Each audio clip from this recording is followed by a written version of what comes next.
Good afternoon, everyone. Thanks for joining early. Just wanted to let you know we're waiting on attendees to continue joining, and we'll be getting started about 1:05 p.m.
Good afternoon, folks. I just wanted to welcome you to joining day 4 of our RAD training. I just wanted to let you know we'll be getting started shortly. We're just waiting on attendees to continue logging in. Thank you.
Good afternoon, everyone. I'm going to go ahead and get started. I'm going to start with a few logistical comments before we jump into our welcome remarks for the afternoon.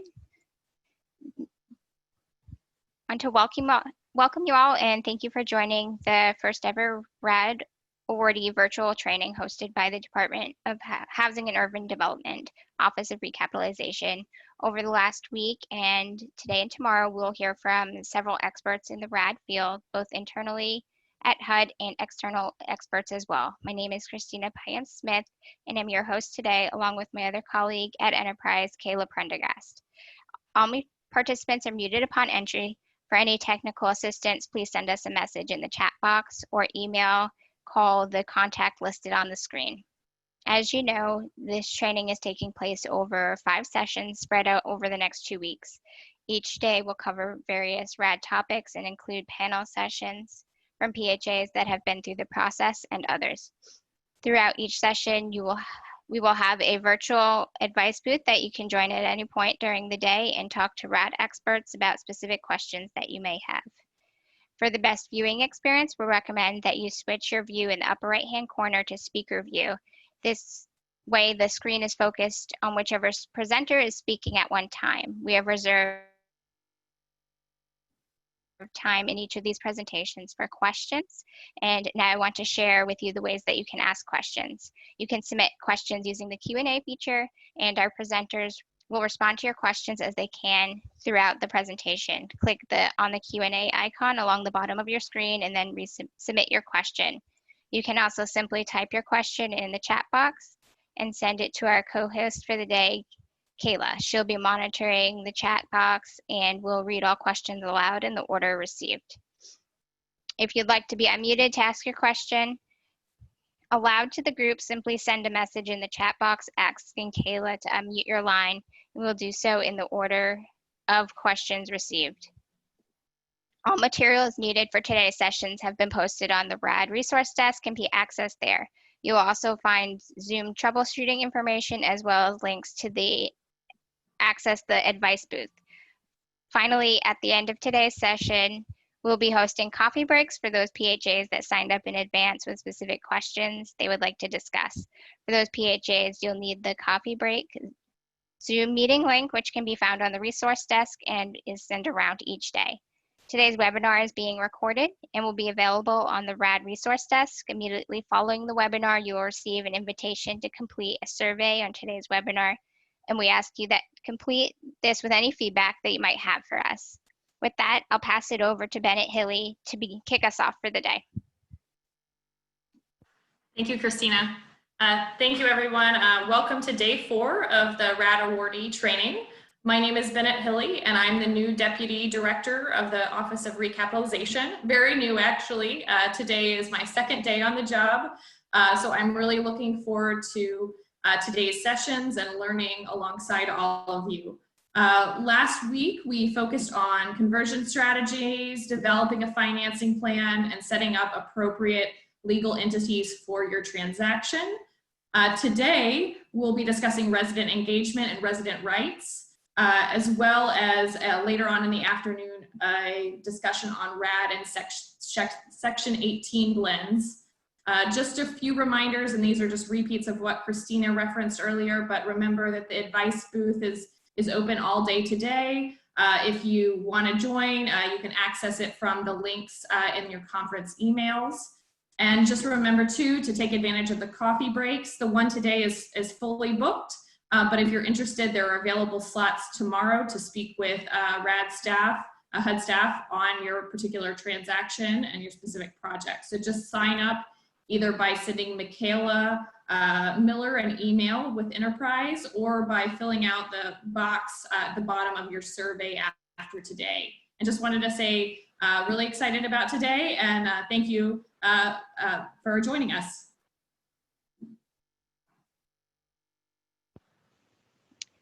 Thanks, Bennett.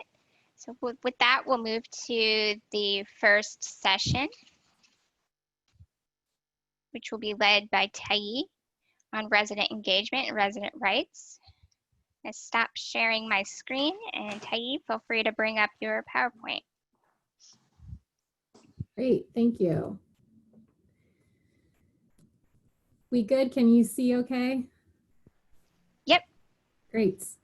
Good afternoon, everyone, and thank you for joining this overview of RAD resident engagement and protections. My name is Tyee Alex, and I focus on engagement and the protection of resident rights in the RAD program here at HUD.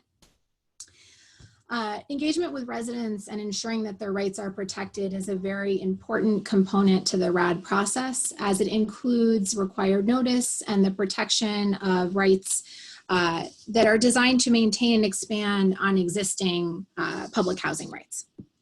All residents should be informed about what their rights are, and all public housing authorities involved in RAD should stay in regular communication with residents about the process. This overview is designed to highlight the most critical components of RAD conversions that intersect with resident rights. So we're going to start out with resident engagement. There are certain requirements in the RAD notice around notice and meetings, which we will go over soon. We just want to stress, though, that ongoing communication with residents is beneficial and should not be limited simply to the number of required meetings. With that, we're going to start with a poll. Great. So how many meetings are required before a PHA applies to RAD? A, none, B, 3, C, 2, or D, it depends on the conversion. I give everyone a minute to select an answer.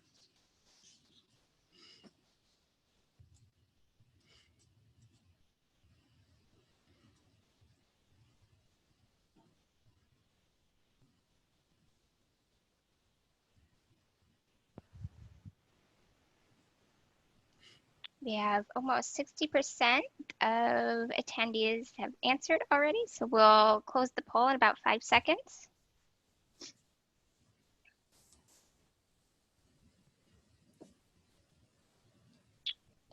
And here are the results. Great. So it looks like most of you got the right answer. The answer is 2. There are 2 required meetings before applying to the RAD program. But again, it's not limited to 2. So you can feel free to have more than that as necessary to convey information related to the conversion. Thank you, Christina. Great. So resident engagement, required notice and meeting. So as we said, regular ongoing communication is essential, and many of you may already have practices in place for this. However, RAD does require notice and meetings throughout the process for residents. So we're just going to go over some of these requirements at different stages of the conversion. Beginning with pre-application, so prior to submitting the application, PHAs must provide residents with a RAD information notice, or RIN. This should include an overview of the resident's rights and general information about the conversion. And as previously mentioned, there must be 2 resident meetings. In these meetings, it should be also an overview of resident rights and the conversion plans. Can also include relevant information as to whether or not there'll be a transfer of assistance, whether or not there'll be changes in management, changes in the number of or size of units, and the extent of possible work to be completed if that information is accessible. Then at application, the PHA must submit resident comments and PHA responses. This is actually really valuable information. We can use this to assess what kinds of questions residents are asking, and we've definitely seen some great FAQs that PHAs have created in response to those questions. So this is really helpful information in the application process. And then at CHAP, the PHA initiates the public process to amend the PHA plan and has at least 1 more resident meeting. Finally, before the financing plan is submitted, there should be at least 1 meeting after concept call and before the financing plan submission. Great. So we've just gone over some of the requirements around resident engagement. We did release FAQs in April around how to handle some of these requirements in light of COVID-19, as we understand that in-person meetings may not always be possible. So we've indicated that resident meetings can be held remotely by phone or video conference, provided that the opportunity for questions and answers are available during the meeting, that there is an attendance log, that all accommodations are made for anyone with limited English proficiency or people with disabilities. And that there's also a follow-up after the meeting that has a summary of what the meeting covered and an opportunity for residents to ask questions. So really contact information for PHA staff should of course be included in that. In addition to the resident meeting requirements, we outlined some different suggestions around resident engagement. So I'm going to go over those a bit now. They are covered in more detail in the FAQs, so I've included the link here as well. Some ways to stay engaged with residents remotely could include teleconference calls in the place of in-person meetings, providing flyers and notices to residents at each unit with updates, posting notices in common areas of the property, providing letter updates in resident mailboxes, text or email updates, a sign-up sheet for residents to meet one-on-one with PHA staff, the creation of online materials or links to pre-existing materials. We have several on the HUD website that can be shared, and potentially a survey to see what the residents' experience has been like. And then of course, including PHA contact information. Resident protections. The resident protections are outlined in the RAD notice and are critical to ensuring that residents continue to have access to affordable housing throughout all stages of the conversion. We're actually going to move to another poll. At what stage of RAD does the right to return attach? A, before application, B, at application, C, at CHAP, or D, at RCC?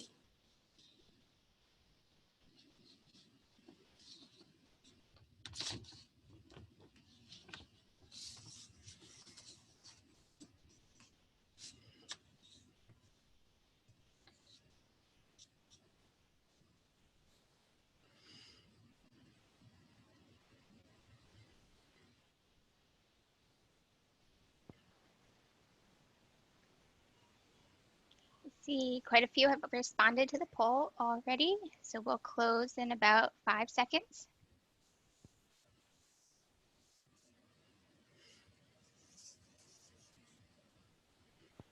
So most of you got this right as well.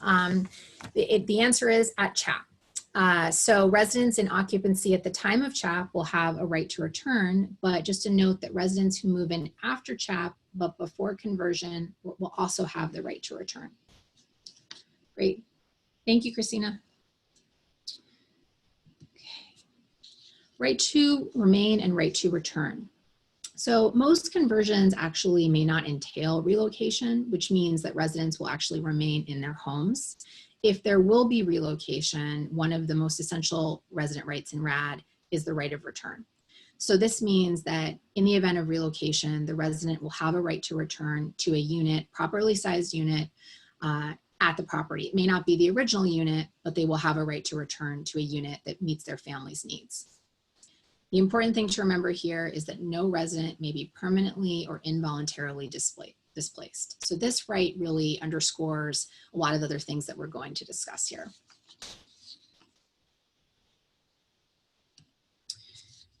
Similarly, during a conversion, RAD cannot be the basis for an eviction or loss of rental assistance. So this means that residents may not be rescreened as a result of the RAD conversion. This includes for income, criminal background, and credit.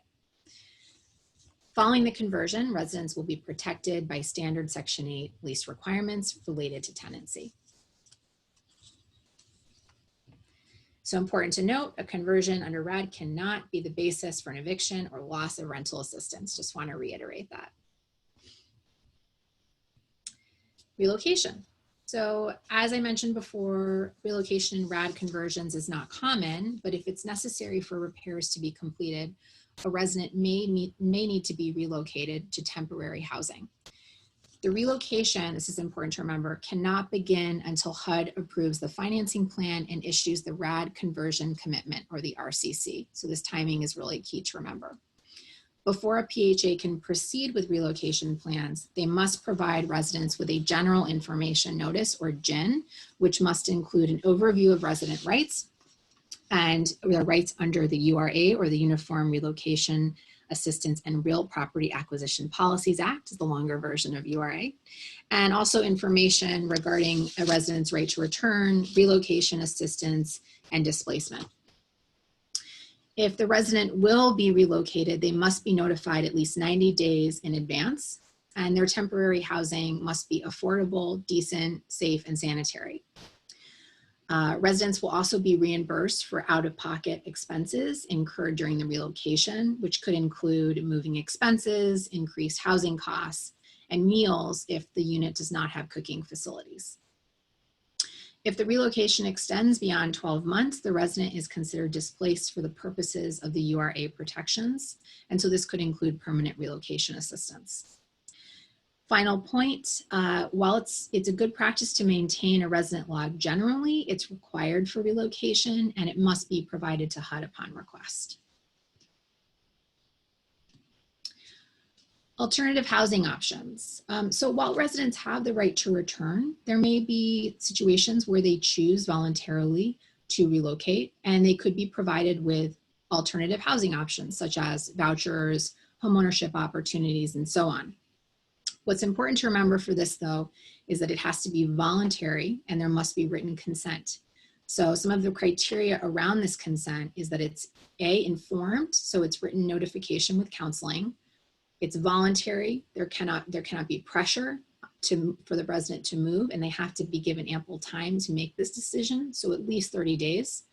And it has to be documented. So there should be proof of evidence of notices, counseling, and proof that the resident made this decision voluntarily. Right of return and low-income housing tax credits, otherwise known as LIHTC. LIHTC cannot bar the right of return. It is, as many of you know, it's not a HUD program. It is run by state housing agencies, but it's commonly used to fund property repairs. While residents cannot be rescreened for admission to Section 8, the participating owner could certify under LIHTC.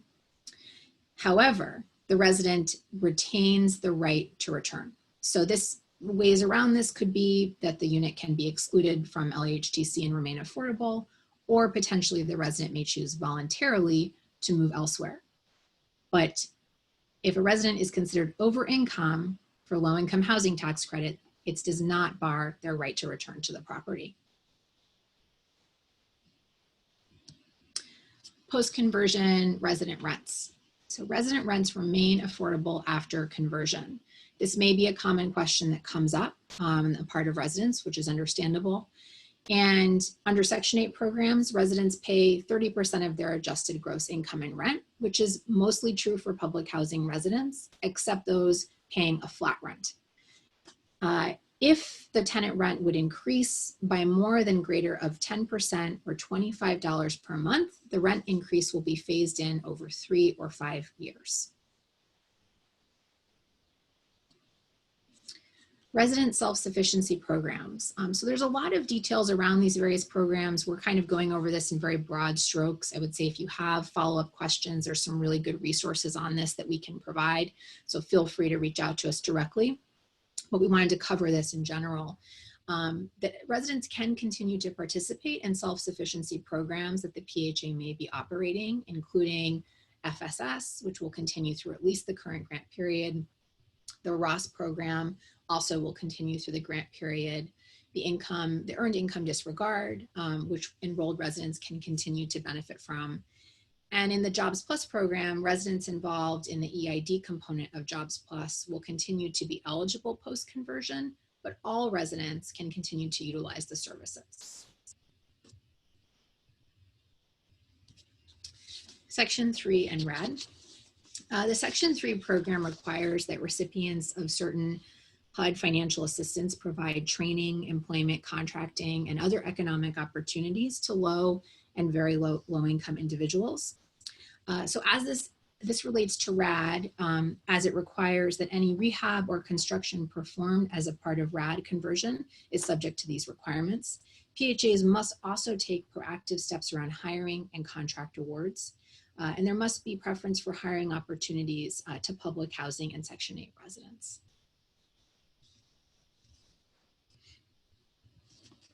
Resident procedural rights. So this is a really important section for residents. There may be questions that come out of this, particularly for residents that have been involved in their resident association. Important to note that under 24 CFR Part 245, these rights will continue. So this includes the formation of resident organizations. In order for a resident organization in order for it to be considered a resident organization, it must be established by the residents of the property, meet regularly, operate democratically, represent all residents at the property, and be independent from the property owner.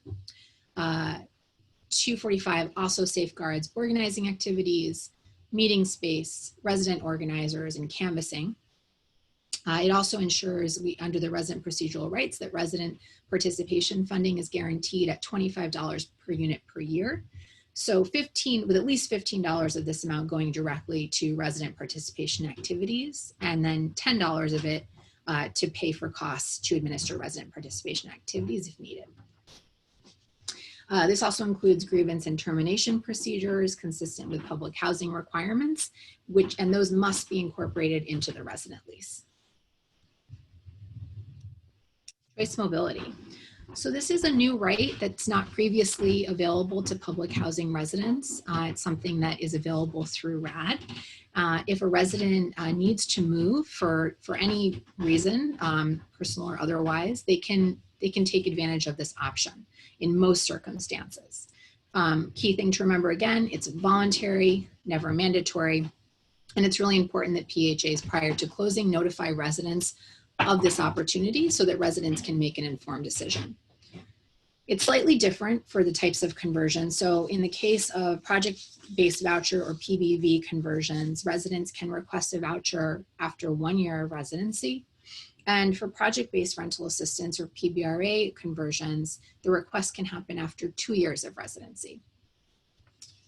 A small number of PBRA properties do not have access to the voucher program, and in that case would have a good cause exemption from the choice mobility component of RAD. Also in PBRA conversions, the owner and PHA must maintain a separate agreement which describes implementation of the choice mobility program and can include the adoption of additional limitations in terms of its administration. If the choice mobility is applicable, it must be included in the lease. RAD and non-RAD project-based vouchers. PHAs can utilize a RAD conversion along with local project-based vouchers, which helps to increase the funding available to the property and support greater improvements. In such cases, the RAD notice was updated to ensure that robust RAD rights will extend to all residents in the property. So this includes a lot of what we just covered, such as no rescreening, right of return, rent phase-in, participation in resident self-sufficiency programs, resident participation rights, termination and grievance, and of course, choice mobility. Great, so that concludes my overview of RAD resident engagement and rights, and we are actually going to move right into our panel discussion. I would like to introduce some of the speakers that we will have. So we are joined by Mary Apostolo, Resident Commissioner and the President of the Chalmers Courts Resident Council, Housing Authority, City of Austin. A little bit about Mary. She is a lifetime resident of Austin and has served as Resident Council President for the last 7 years. She was active with resident engagement during the RAD conversion at her property. We're also joined by Tiffany Middleton, who is the Resident Protection Project Manager at the Housing Authority, City of Austin. Tiffany is a licensed social worker and has been with the Housing Authority City of Austin for 10 years. We're also joined by Helen Hale, Director of Residential and Community Services at the Mayor's Office of Housing and Community Development, City and County of San Francisco. Helen has worked in the social services field for over 30 years. For the past 8 years, Helen has had a large role in the success of RAD in San Francisco. Her work has been to develop, implement, and support the transition to private affordable housing providers, the integration of services connection programming, and most importantly, the engagement and education of residents. And we are also joined by Jeffrey Hearn, who is the Director of Litigation at Legal Services of Greater Miami, where he has worked since 2001. He oversees the firm's significant litigation and provides a strategic focus to the firm's advocacy in all of its practice areas. He previously served as the advocacy director for the Tenant Rights Unit and is the director of the Tenant Rights Clinic at the University of Miami School of Law. So I'd like to start out with a few questions for the panelists, and also want to encourage all of you to jump in if you would like to respond to anything that's said. So the first question, and Christina, let me know if we need to double check if everyone's here and able to join. But the first question is going to be directed to Mary. Do we have Mary here?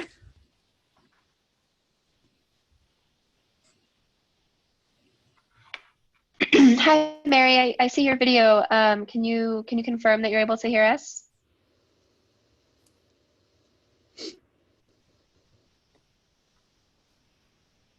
And you might be muted, so you might have to unmute yourself.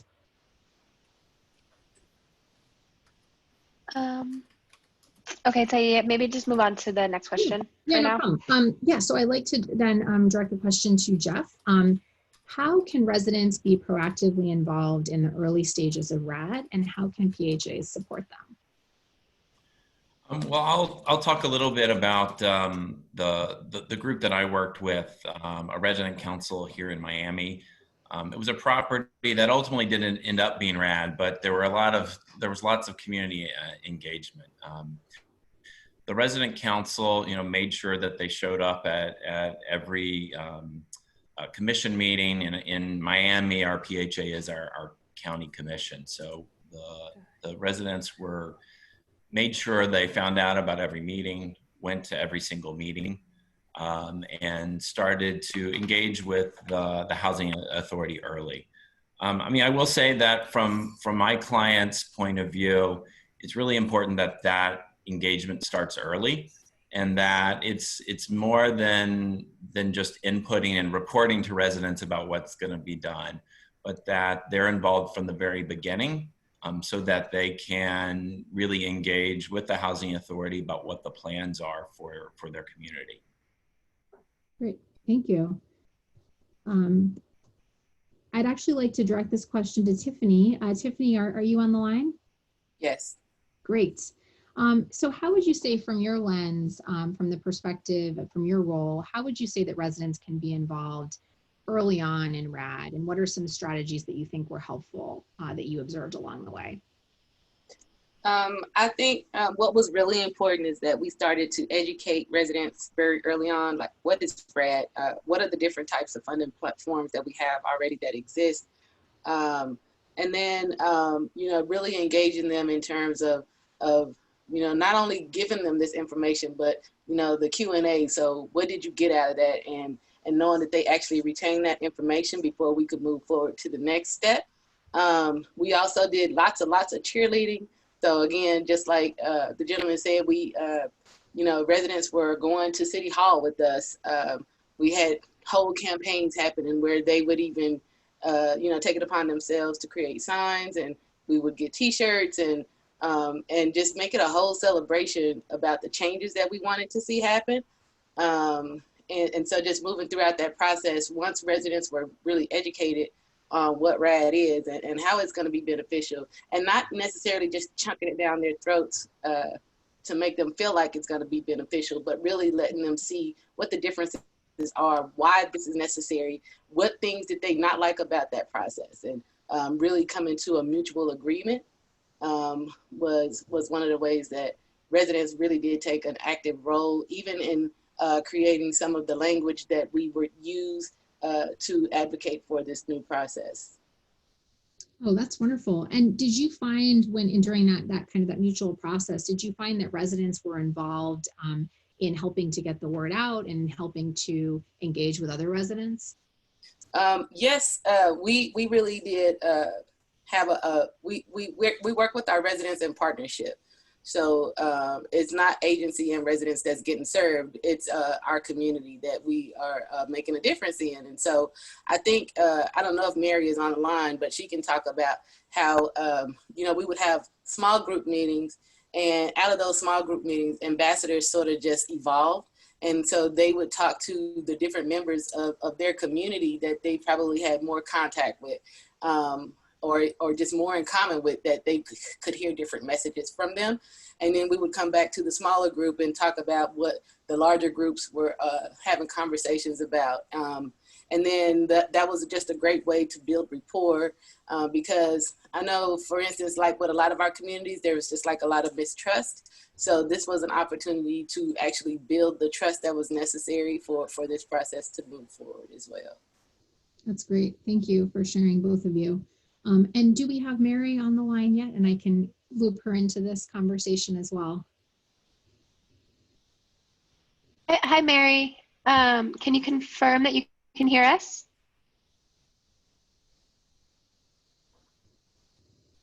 So I see her video, and I see her looking over at us, but it looks like there's maybe an issue with her audio. Okay. So yeah, doesn't look like she's able to hear us. So. Oh, okay. All right. Well, let's move on to the next section. I'd like to actually turn to Helen and get some of your thoughts from your experience in San Francisco. Could you talk a little bit about some lessons learned and success stories from your experience through the RAD conversion there? Sure. First, I just want to mention to folks, I'm in the middle of an emergency operations center and working here in San Francisco, so I have to remain with a face mask. So I hope people can hear me and people will give me a thumbs up if they can. So in RAD in San Francisco, we had about 30 properties that we took through 2 phases of RAD conversion. We learned a lot. The most important things is that we engage with our resident councils. We had new owners we brought in. We did not use our housing authority. It's affordable housing folks that are taking over the properties. So we insisted that the owner and operator, the new owners and operators, create an ongoing relationship with the resident councils. They met on a weekly basis with the resident councils in the building. Any information that was shared with the buildings, they shared with the resident councils first. When we created documents or any kind of information that was to go out, which included, we had FAQs for every step of the process. We created a toolkit for the residents so that they could understand what was happening. When we had community meetings, they were hosted by the resident councils in the buildings and resident leaders.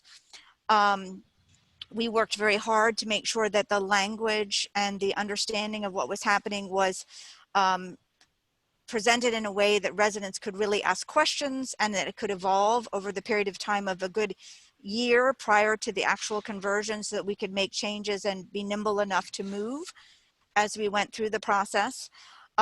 We also hired from the properties. So we had community folks that worked with the service folks that we also hired, which were also local community partners. And we also created a workforce component where residents, that when we did our relocation and construction, that residents actually were involved and participated on working on the projects. So we really created ways to make sure that the residents were involved all the way through. In my position, I attended all community meetings. I met with all the residents and the resident councils as we went through. I was available for folks so they could ask questions so that we could mitigate the trust issues with government. What I used to say to our new owners and to our service providers is that what we were doing at these properties needed to be good enough for my family and for my children and my grandchildren, that there was no difference for anyone that was living in, say, low income property, that it needed to reach a standard. And that if you put forward a plan or something came forward and you were uncomfortable with it, then we were accountable to that. And residents really appreciated sort of the honest approach that we took and the inclusion of residents in all the different pieces of the work, if that's helpful.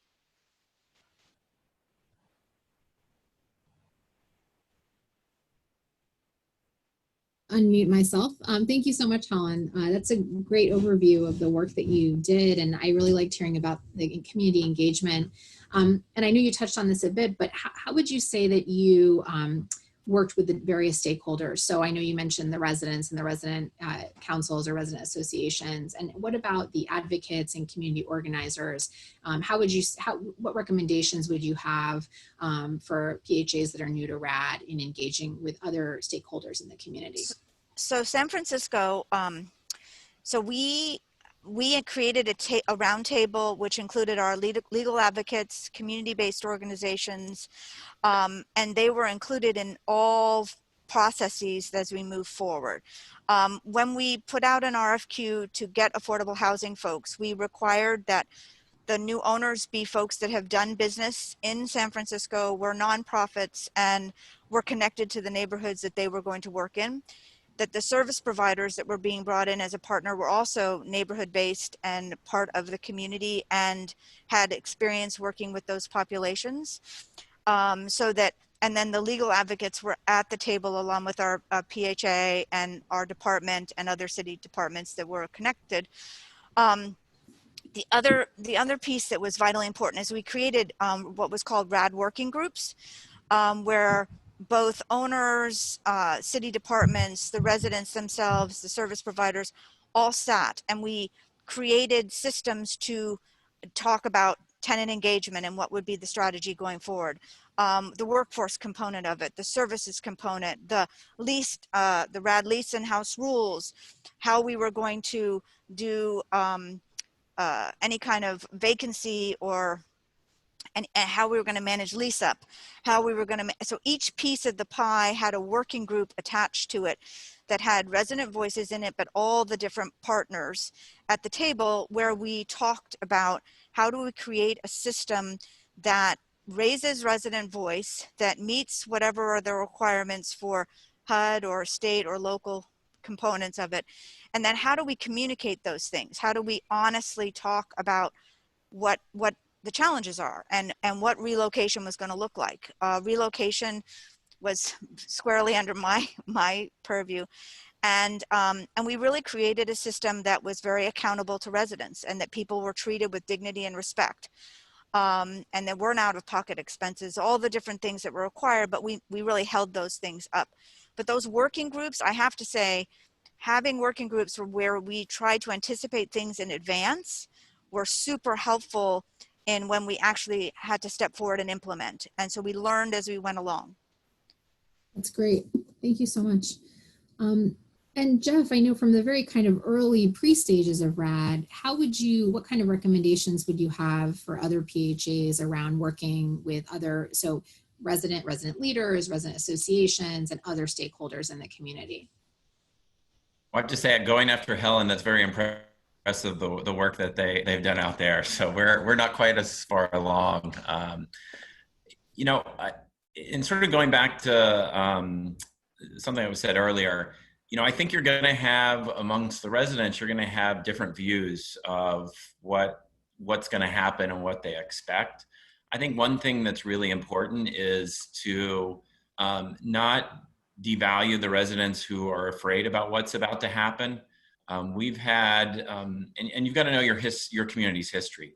And so we had a terrible redevelopment in the early 2000s here in Miami-Dade County that caused the displacement of hundreds of families permanently. And, you know, the good things that came out of that was that our government is committed to making sure that didn't happen again. But that history is is in everyone's mind about what could happen, the bad things that could happen. And I think it's very important that that the PHA recognize that, especially if that's been the experience in your community, and be very give concrete explanations for how you're planning to avoid that happening going forward. So what our resident council or my client did was they negotiated a relocation agreement with the county that was going to apply to any future redevelopments that requires displacement going forward. So it essentially meets all the requirements that RAD has, but then goes a little bit further. In our, our residents were very concerned. They've been in this community for a long time. There were a lot of people who were thrilled to get vouchers and relocate. There were others that didn't want to uproot their lives. Their whole families were in the neighborhood.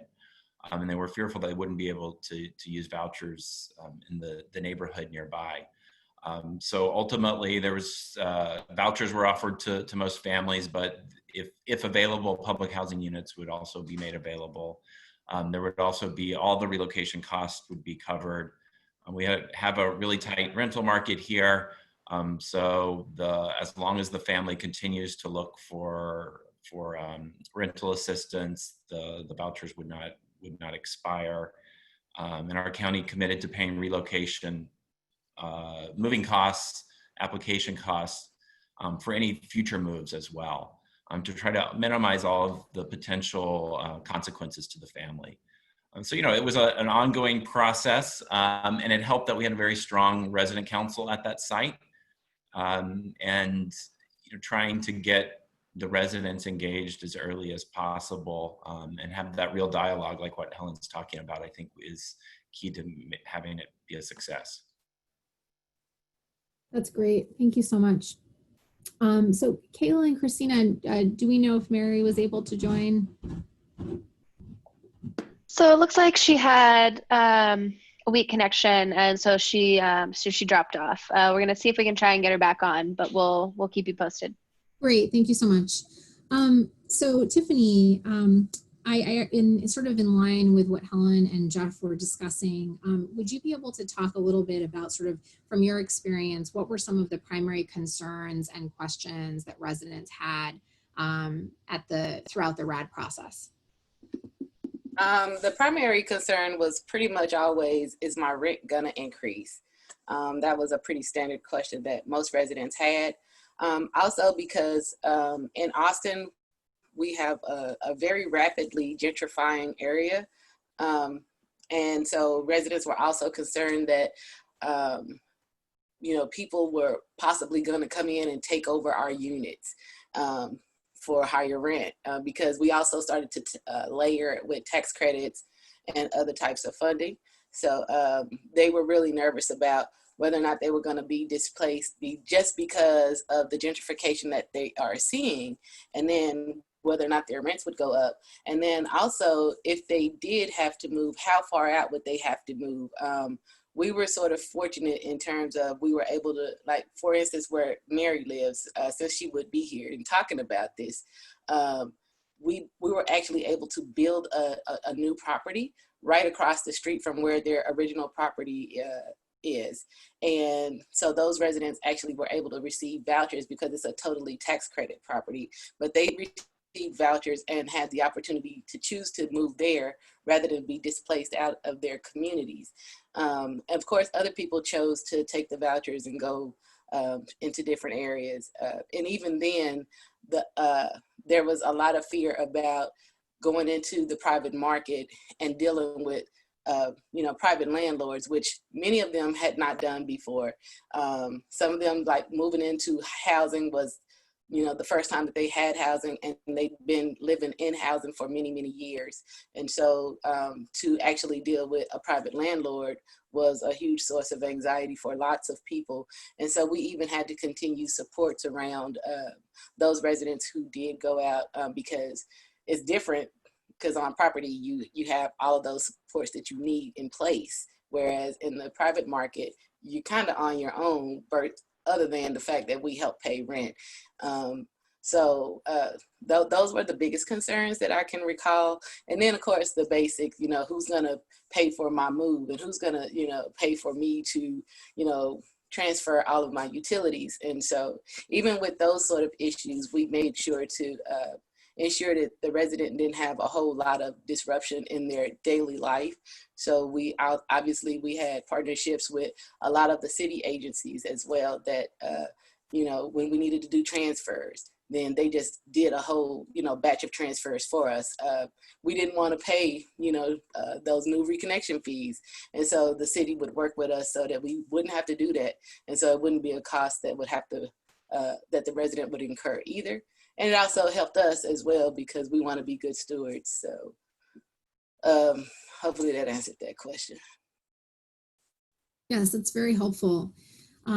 So I want to move on to thinking through best practices that all of you can share with PHAs when working with residents. And I don't want to speak for Mary, but I know that when I got the chance to speak to her by phone, she had some really great tips and advice around how to make the meetings accessible and interesting for residents. For example, having them at times that were workable for working families, perhaps having food if possible, making sure to have interpreters available, things like that. So I'd love to hear from each of you sort of advice that you would share around that. So thinking through, we have all these kind of guidelines and rules around what needs to happen, but that doesn't really fill in all the gaps around thinking through individual lives. So whether or not someone's going to be able to attend the meeting and if it's dinner time and things like that. So I'd love to start out with Helen and to get your thoughts on that. So I didn't know any of those things were like optional. So, I mean, food at a meeting, translation, childcare. When we were planning relocation, which we did major rehab and relocation on any of our properties, we had certain aspects of the work that we allowed residents to participate in and choose. So color of paint, different kind of furniture that we used in community spaces, what community spaces would look like.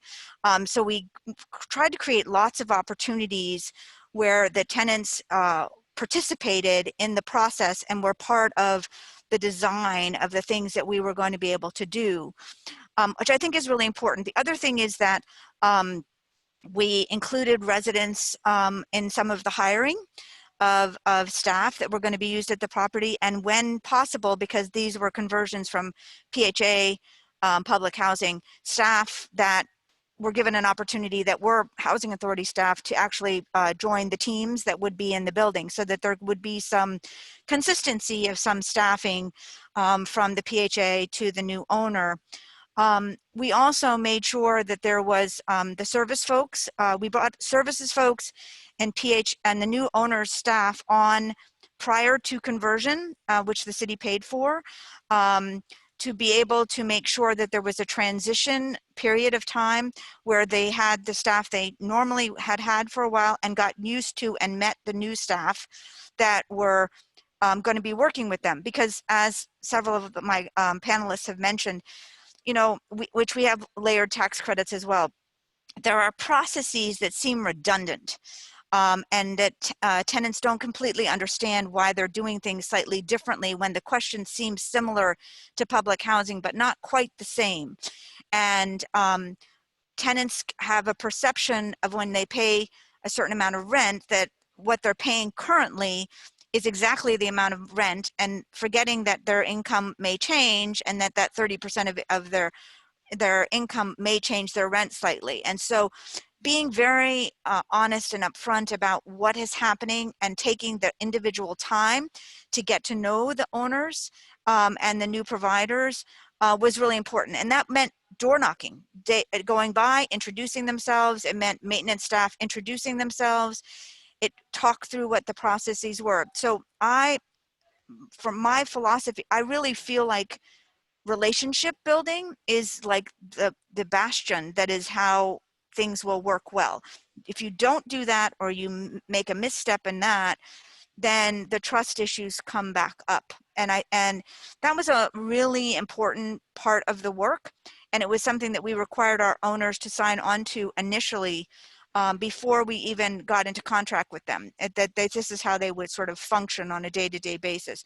And it was very effective. I think the fact that city staff showed up at the properties, we managed, we were part of the process, sort of overseeing it, and that tenants didn't sort of feel left. And that included when we did relocation, we showed up at the relocation sites as well to make sure that those sites met standards and that the process was flowing smoothly for residents. So it was, it's a big undertaking, but I think it's an investment in your community that is necessary, because like one of the panelists had mentioned, I think it was Jeff, we also had a very poor Hope 6 and a bunch of different things that had happened in the past. And so reassuring tenants that this was not going to be sort of just a revisiting of the past, and that their value in San Francisco was important and we wanted them to remain.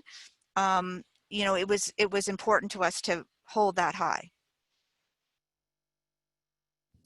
That's great. Thank you so much for sharing that. And I just want to make a note that you're correct that some of the things mentioned are not optional in the meeting setting, particularly interpretation services, but some of the other things that you mentioned, really, it sounds like you went the extra mile and including residents in the decision-making process and having them included in some of the things like the paint color and stuff like that. So that we want to, commend you on that. And to your point of trust, I think that is a common theme that we've heard.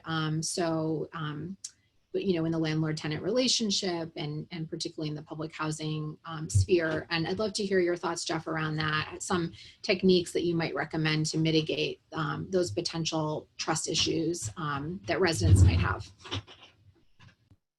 Well, I mean, I think sort of what Helen said is really important. It's just engaging the residents early. And the biggest complaint my clients often have is that they're just being told this is what's going to happen to you. And if the residents feel like that's what's happening, you're not going to have that trust. And so I think you have to design a process that brings residents in at the very beginning and is open to all residents, right? That there may be dissenting views and yeah, that may take a little longer and it may be tougher, but you're going to get to a better result if you go through that process. That's the biggest complaint I get is that, the RAD says we're supposed to be engaged, but just presenting to us what's going to happen is not really engagement. So, don't just sort of check off the boxes. We had a meeting, we told the residents, they came. Really find out what they want and what their concerns are and try to address them. Great, thank you so much. Yeah, and so in that light, Tiffany, I'd love to sort of direct the last question around this to you. So how it sounds like in your experience, you were very proactive and in Austin, they were very proactive in addressing this, but what kind of advice would you give around kind of handling that issue, right? So residents feeling that they're being told that they have to do something versus feeling like they're empowered in it. Is there some advice that you would pass along so that residents perhaps feel less that it's happening to them and that they're part of the process? Again, that's why, I like to reiterate the idea that we actually work in partnership with the residents, because then they actually have, they get to take a vested interest in what's happening as well, because we also found that there were some residents that they were fine with whatever we said do, that's what they were going to do. And then you had those ones that really wanted to know information. So again, we partnered with those residents, and we made sure that, number one, they knew how to be advocates for themselves. And we held whole groups about advocating for yourselves when we go to City Hall. How do you advocate for, we had lots of people coming into our neighborhoods, just disseminating really bad, wrong information, and how do you stand up to that? We were very, very transparent with the information that we had. Even if we did something or said something that may have not been completely correct, we were really okay with going back and saying, hey, this is the new word on what we got. But really, and then, residents just cheerleading the process. So they, again, educating them, what is this? Why does it matter? Is it something that you agree with or don't agree with, and why? What can we do to help you move through this process? And then what can you do to help your neighbors move through the process? So again, just really being an advocate for yourself and for your own community, and then being a cheerleader, and then just, again, everybody becomes an ambassador for that process. So. That's great. I love that, ambassador for the process. Great, so we're nearing 2:00, and I want to be mindful of the time to give a little space for questions and answers for everyone here in the discussion. I'm going to introduce a colleague of mine, Claude Dixon, who's a senior advisor in the Office of Recapitalization and an expert on resident relocation. He's going to be joining for the Q&A as well. So I think that we can, unless anyone else has, unless Mary was able to join and has would like to share some thoughts, I'd like to move over to the Q&A. Great. Yeah, we weren't able to get Mary back on, but thanks, to the rest of the panelists for sharing your experiences. That was really valuable. So I'll move into the questions. I know some of the HUD experts we have on the back end have been sort of answering the ones that they can, but we've had a few more come in that I think are kind of relevant to read out for everybody. I'm just going to start with a logistical question that a few people have asked, so I'll just answer that. So how can we obtain a recording of the seminar? So all of the sessions are being recorded and they'll all be posted on RAD Resource Desk following the end of the conference this week. So as soon as that happens, we'll send out an email to everybody who attended with, kind of where to find that on the resource desk and how to access that. And then this is, I guess, a question for the panelists. Are you all open to sharing your contact information for future follow-up engagement with some of the participants? And if so, I'm not sure how exactly we could do that, but just let me know and I can share your contact info with the attendee who asked. Yeah, so I'm happy to share contact information. I've spoken to lots of different jurisdictions about what we did in San Francisco, and so happy to be of any assistance with anyone. Okay, great. Thanks, Helen. Stephanie. Great, so I will share your contact info and connect you guys. Okay, and so now we'll get into some more program questions. So first question, if a tax credit public housing AMP is converting to RAD PBV, how should the previous housing waiting be handled upon the commence of the HAP contract? Can you repeat the question one more time? Yeah. So if a tax credit public housing AMP is converting to RAD PBV, how should the previous housing waiting list be handled upon the commencement of the HAP contract? And can we just get a little clarification about how should the waiting list be handled for what exactly? Yeah. Yeah. No problem. Let me see. Let me see if I can find the question, the person who asked the question, and maybe we can have them unmute for a second and provide some clarification. Yeah, just understanding a little bit like what the waiting list for. It sounds like it's a question around who would get priority, but I'm just kind of wondering what the question is in terms of priority for what. Yeah. So they just sent another chat that says new resident, priority for new resident.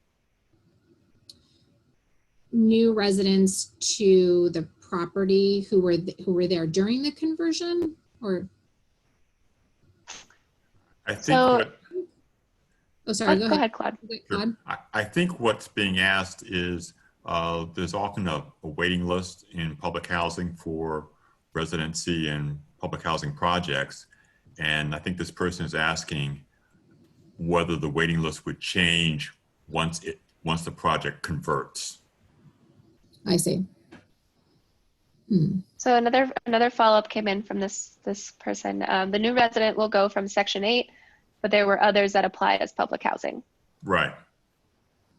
Okay. Right. And what they're asking is whether the waiting list in public housing would carry over once the conversion takes place. I might punt this to you, Claude. I'm not sure I have a good answer for that one. In general, public housing residents are governed by public housing rules. And then upon conversion, assuming like it's a PBRA, you would be governed by Section 8. I would tend to think that the waiting list would not, dramatically suddenly change just because of the conversion of assistance. But that's really not my bailiwick, to be perfectly honest. We might have a follow-up to that, and I think it's not inconsistent with what you just said, Claude.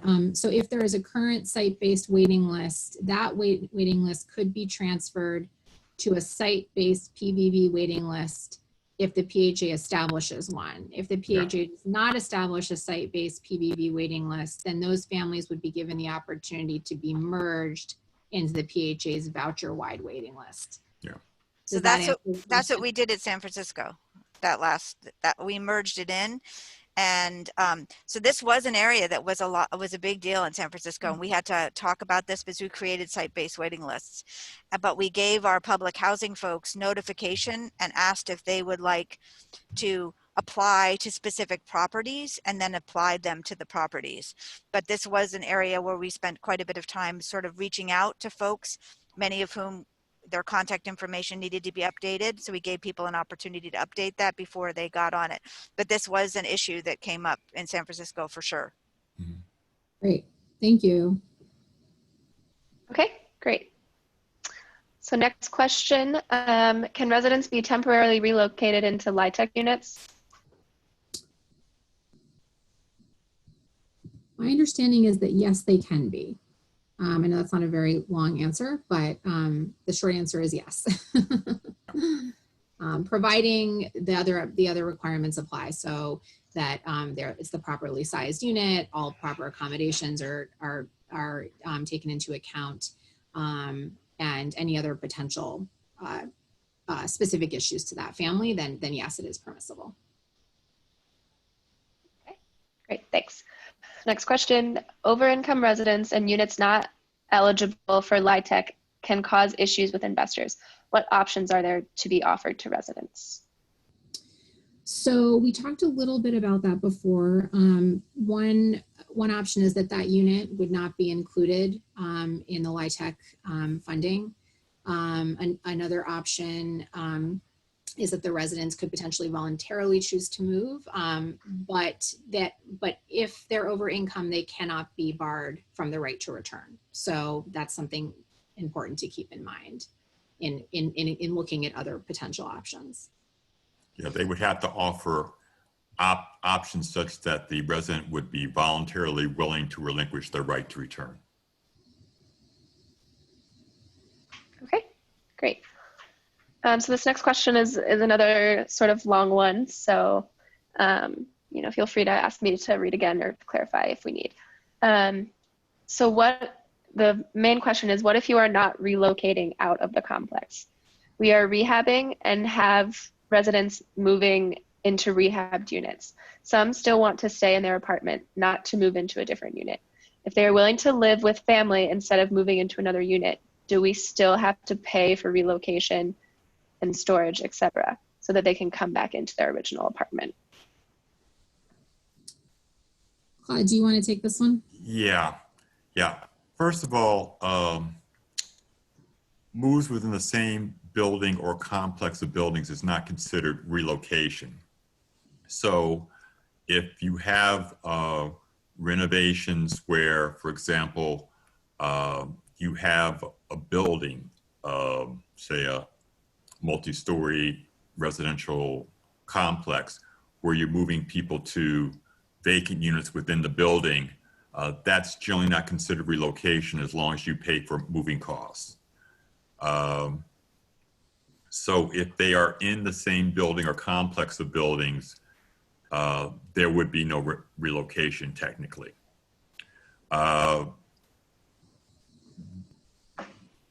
If residents decide they would prefer to live with family, that's their choice. But the PHA would have to offer temporary relocation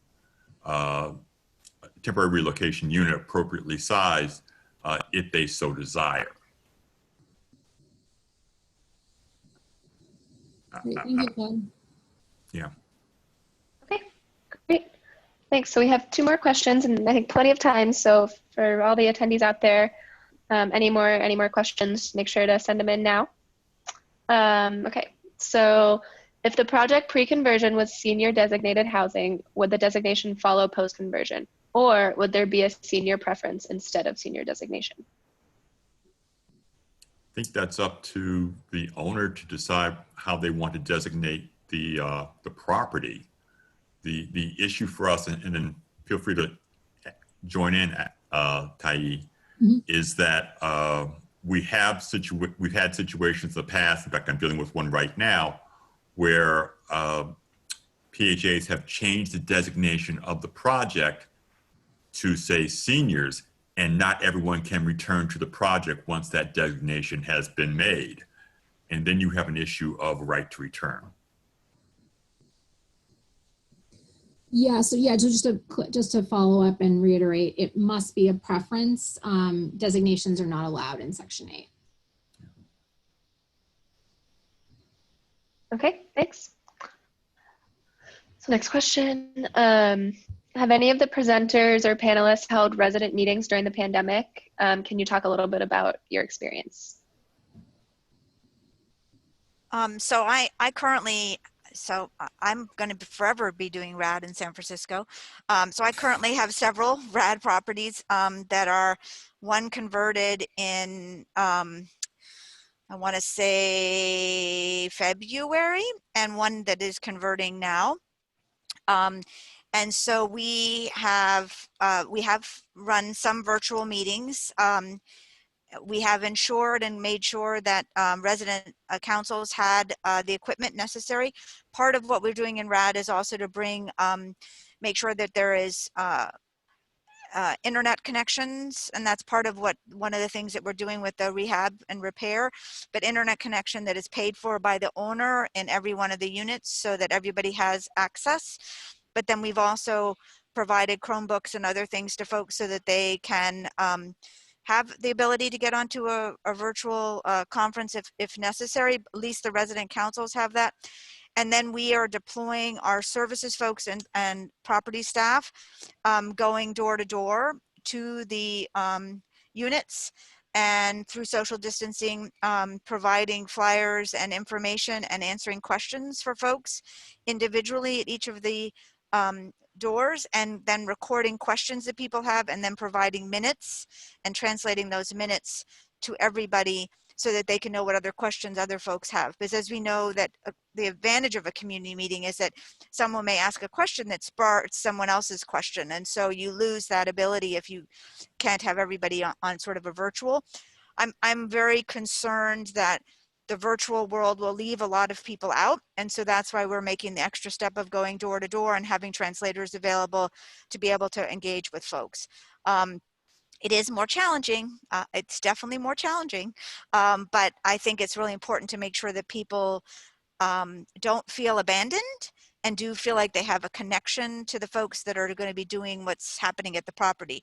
The current properties we have, we're really an engaged group. They really like the community meetings, and so they're really missing not coming together. Thanks, Helen. We do have a few more minutes. If Saeed, Claude, Tiffany, or Jeff had anything to add.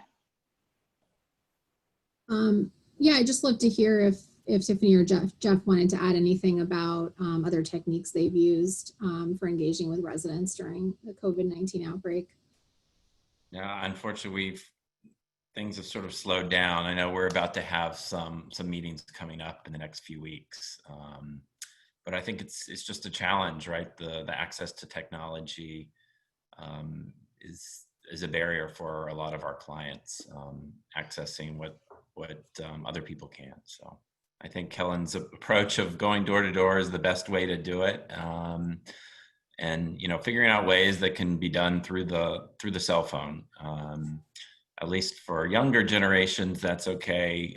Some of and of course we're generalizing here, but some of our clients who are older, they don't even have a cell phone that has the ability to access the internet sometimes. So, you just gotta accommodate all the different varieties of residents you may have, and try to make sure you're not leaving anyone behind.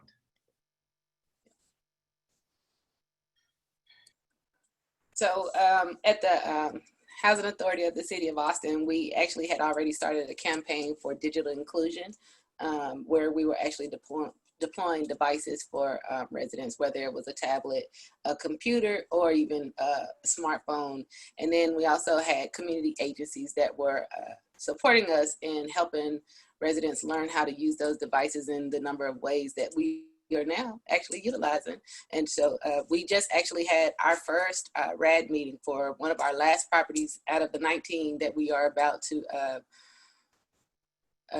what is that word called again? We are about to make the transition from public housing to RAD. Convert, I think. That's what I'm thinking about. So yeah, but so we just had our first virtual meeting. We had 5 meetings. One of them was for a separate language, and then 4 of them were just different times of the day and different times in the week. We had over a 70% participation, which was really great. We did have to, and after we did those meetings, we did actually keep minutes of the meeting. We also had the meeting recorded. So if there was someone who just didn't know how to get on, and that was the issue, we were able to show them just, you know, hey, here's what you do. Let's go step by step over the phone. So they were able to still view that meeting.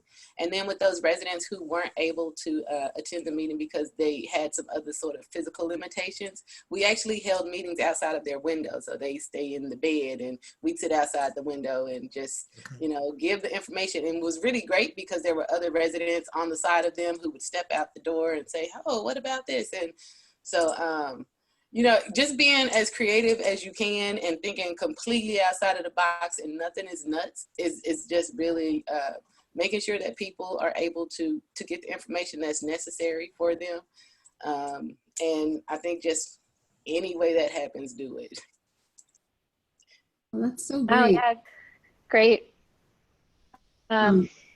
I just wanted to say one more thing. I know we have to wrap up, but I just wanted to, and I don't think I said this before, but I really want to say thank you so much to Jeff, Helen, and Tiffany for joining. Your insight and thoughts are so valuable. So really, really appreciate that. And also just wanted to say thank you to Kayla and Christina and Grace for all of your coordination. Yeah, I want to echo that thanks. I wish my meetings could come to my window. But yeah, thanks again, everybody. Like Tayi said, we're at 2:15, so we're going to transition into the next session. And I just want to reiterate that so some of the questions that came in this round were pretty specific, and so we will be looking at those later on and following up with kind of some more in-depth answers as needed. So thanks again, and then I'll pass it over to Christina to get us started on our next session. Thanks, everybody. Thank you. Thank you. Thank you all. So as we're transitioning now to the next session, which is RAD and Section 18 blends, which will be presented by Will Levy. Will, do you want to start sharing your screen and your presentation? Good morning, everyone. Hold on a second. Sure.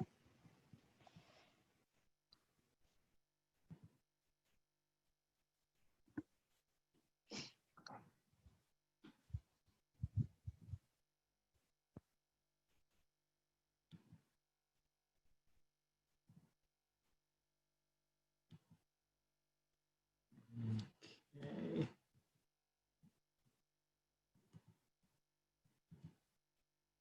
All right. Can you see everything on my screen? Yep. Excellent.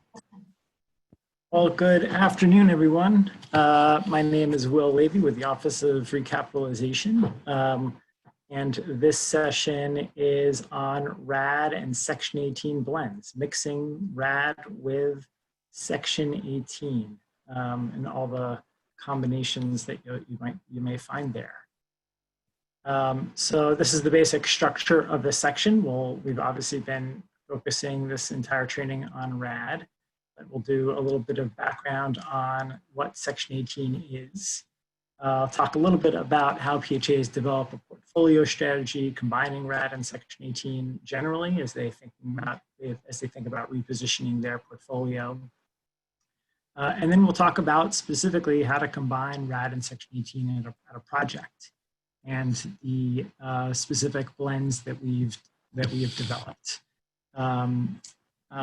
We will then talk about how those blends are processed, and then we will turn to questions. So I will dive in. Okay, so first of all, what is Section 18? Section 18 of the Housing Act of 1937 authorizes the demolition or disposition of public housing. It's administered by the Office of Public and Indian Housing, by their Special Application Center, and their most recent notice on the topic, PIH 2018-04, outlines the requirements. It will generally approve a property under Section 18. These are the basic takeaways that PHA should take from this notice. Is the property will generally be approved under Section 18 if it's physically obsolete, if the units are scattered site, meaning they're non-contiguous, non-multifamily buildings with operational challenges. If it's owned by a PHA with 50 units or less, and under RAD Section 18 blends, which of course we'll talk about a little bit later today. So why is Section 18 important? Well, a Section 18 disposition can be used with the Project-Based Voucher Program as a preservation and or redevelopment tool. Because following Section 18 approval, HUD issues new vouchers called tenant protection vouchers to the Housing Authority for any units that were occupied within the last 24 months. These vouchers can then be project-based at the former public housing site, wherein the contract rents are set according to normal project-based voucher rules, so set at the reasonable rent or the market rent, not to exceed 110% of the FMR. The PHA does not need to secure tenant consent in order to project-base those vouchers. They can choose to do so unilaterally. And the vouchers at the former public housing property would be exempt from some of the caps in the PVV program. The income mixing requirement that might otherwise limit a property from being no more than 25% assisted, and the program cap, the cap on the 20% cap on the amount of PHA's voucher program that can be project-based. Further, in most cases, if it's the existing public housing or the former public housing site, the competitive selection requirement of the project-based voucher program wouldn't apply.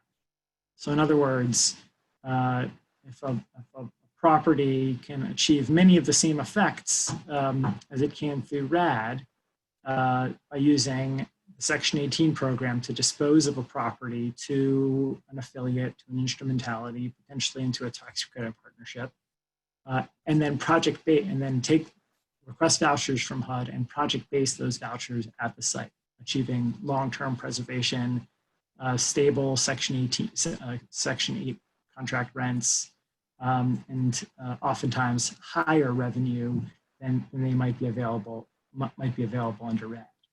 The key limiter for using Section 18 is, as we discussed in the prior slide, that there are certain criteria the properties must meet. So whereas for RAD, virtually every property in the public housing portfolio is eligible, for Section 18, it's a smaller subset. So between these two powerful programs, PHAs have a fair amount of options, and we encourage PHAs to use a combination of RAD and Section 18 to preserve and improve their portfolio, bringing their properties under Section 8 assistance. Many PHAs have portfolio awards under RAD and plan to convert all of their properties through RAD, but a lot of PHAs now are picking off a few properties to do under Section 18 instead, and that's totally fine, and will often may result in a better benefit to the residents and to the property and the community. As you think about your portfolio repositioning strategy, there's just some basic planning ideas we have. So you want to set your goals for each asset. What are you trying to do? Are you trying to preserve the asset? Do you really want to demolish and redevelop it, or move it somewhere else, redevelop it somewhere else? Or potentially you're trying to voucher out. These will help shape, should you be thinking about RAD or Section 18? Second is to categorize your portfolio. What's obsolete? What things might meet the scattered site definition? Do your properties have low, moderate, or high levels of capital needs? And lastly, thinking about sequencing as a PHA is converting or repositioning its portfolio, thinking about the order of things. So can it generate some proceeds by disposing of scattered sites that are no longer viable, and those proceeds can then be plowed into the next RAD conversion or other affordable housing it's working on. Can it generate developer fees from using tax credit financing? That again, those fees can then be used towards some greater need in a future repositioning effort. And then of course, if every PHA, well, about 800 PHAs around the country today have less than 50 units or less, would qualify under Section 18 for that, under that provision. Every PHA could be eligible for this position under Section 18 for the 50 units or less option for its last 50 units. So a PHA should think strategically about which 50 units it would take through that option. Fortunately, we've developed really nice webinars on this called Asset Repositioning for PHAs that are available on the RAD Resource Desk. There's one designated for large, medium, and large PHAs, and there is another for small PHAs. Okay, that was the kind of broader portfolio planning strategy. Now we're going to dive into specifically combining RAD and Section 18 at a project. So HUD's developed two tools for PHAs to use RAD and Section 18 at the same project, which of course results in most cases, higher revenue, because the Section 18 units that will result in project-based vouchers at the property, oftentimes at higher rents than could be available under RAD. So the two options that we'll talk about today are the RAD and Section 18 75%, 25% blend, and then the RAD and Section 18 closeout blend. We'll dive into both. So for the RAD Section 18 75%, 25% blend, in that PIH Notice 2018-04, it established that any RAD conversion that involves new construction or substantial rehab without using 9% tax credits can get 25% of units approved under Section 18. The vouchers that are subsequently issued must then be project-based under the local project-based voucher program. The property does not need to meet any other Section 18 eligibility criteria, so it doesn't need to meet the obsolescence test, which has its own standard for how much rehab a property needs. Instead, if a property is doing this much work under RAD, the substantial rehab or new construction, then it will qualify. So the very first 75-25 blend that we processed, we've now done over a dozen of these, but the very first one was called Sooner Haven in Oklahoma City. It was a 150 unit garden style property. Through the 75-25 blend, 113 units converted through RAD to a RAD PDV contract, and 37 units were removed through Section 18 and placed under non-RAD project-based voucher contract. This was a transaction used 4% tax credits and debt, and with the higher revenue, it was able to leverage an additional $2 million in debt, which was about 15% of the total development costs. And in total was able to do a substantial rehab of $94,000 per unit. With these blends, just a few key requirements. I'll actually start at the bottom because this is important. How do we define substantial rehab? So substantial rehab is where the RAD scope of work has hard costs, which would include general requirements, overhead and profit, payment and performance bonds, that exceeds 60% of the HUD published housing construction costs for a given market area. So this is a table that HUD publishes each year. We've developed a workbook where you enter in a few things and you can figure out if the project meets this 60% of HTC threshold. You'll find that workbook available on the RAD resource desk.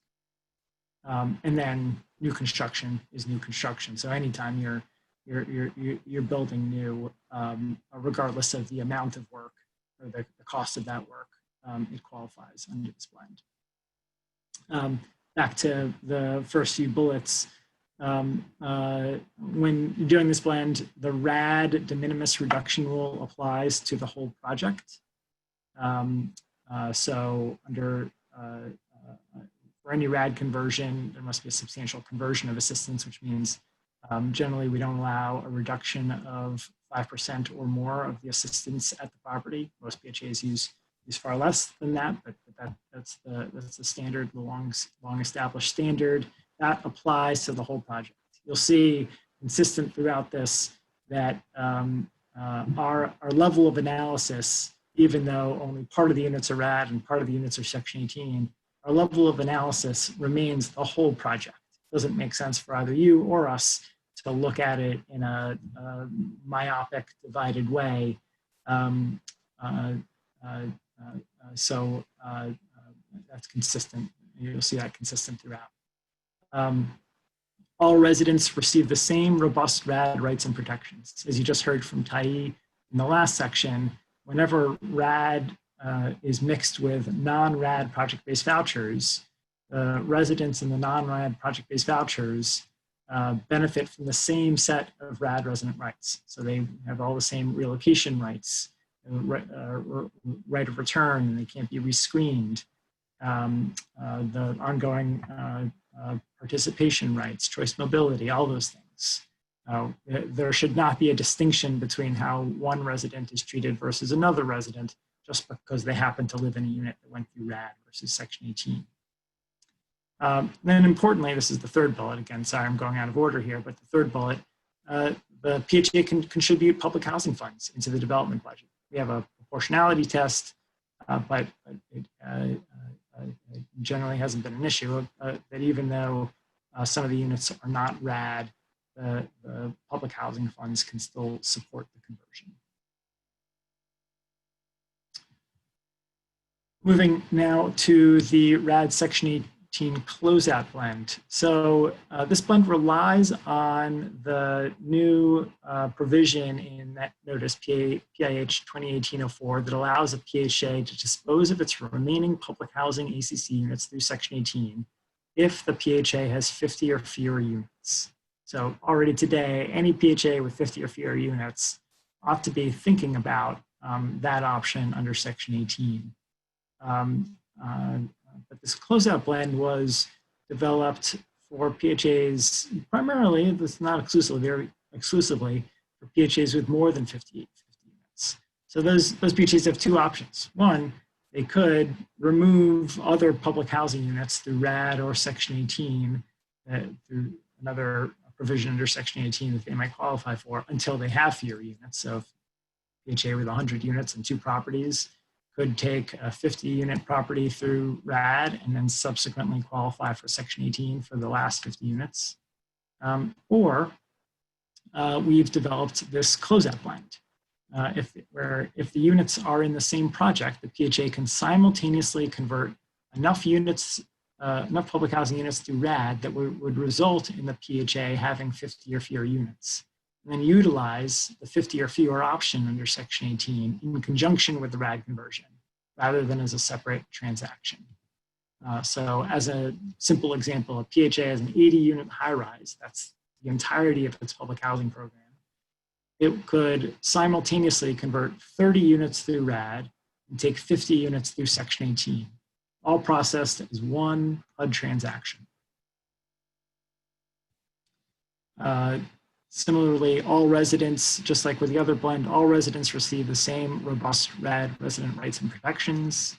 The PHA can contribute public housing funds into the development budget. This is particularly important in this blend because a PHA that uses Section 18 on its own in closeout does not have an ability for its last 50 units, does not have the ability to bring public housing funds with the project as it moves over to Section 8. Only through RAD and the special waiver authority we have under RAD can the PHA bring over those public housing funds to support the conversion.